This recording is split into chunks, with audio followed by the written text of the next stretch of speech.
Hi, friends, and welcome back to Mistranslating Catholicism 101, a series of short videos dedicated to clarifying the Catholic essentials that are most often misrepresented and misunderstood.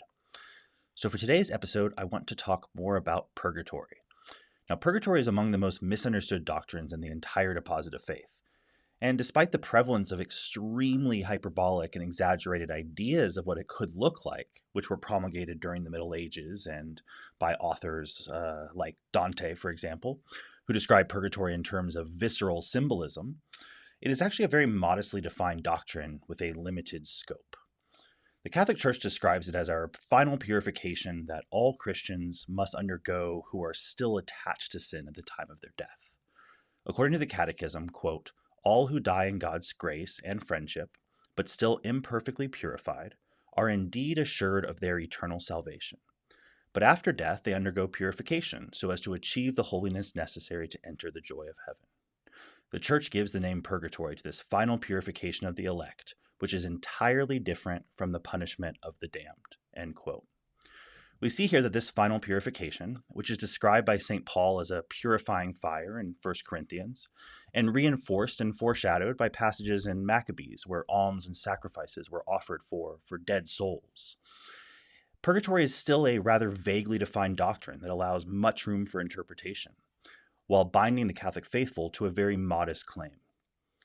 While it is commonly visualized as a place with degrees of suffering and other penances designed to help the faithful release their attachment to sin, purgatory may not actually be a place at all, but could be properly understood as a process, which is more in line with the Eastern understanding of our final purification.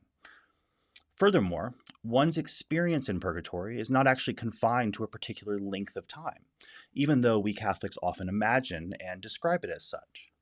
In other words, from God's perspective, this final purification could happen in the blink of an eye, or it could be something that operates under our current temporal understanding, but the Church has not definitively declared either of those views to be the only proper understanding, so it is currently left up to the faithful. Now, in summary, I want to reiterate that purgatory is a very modest claim that refers to the final purification that all the Christian elect, who are assured of their eternal salvation, but still attached to sin, undergo in order to be purified of their lingering attachments to sin, in order that they might be holy upon entry into heaven.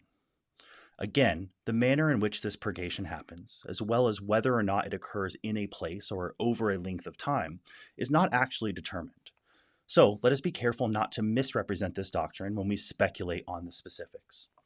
Thank you for listening to this episode of Mistranslating Catholicism 101. If you'd like to go deeper into this concept of purgatory, I recently released another video called Purgatory is a Conduit for Love, which I highly recommend watching after you finish this. I'll link it in the description below. Thanks again, and I hope you got value of this. Please like, subscribe, and share with anyone you think might benefit. Thanks and take care.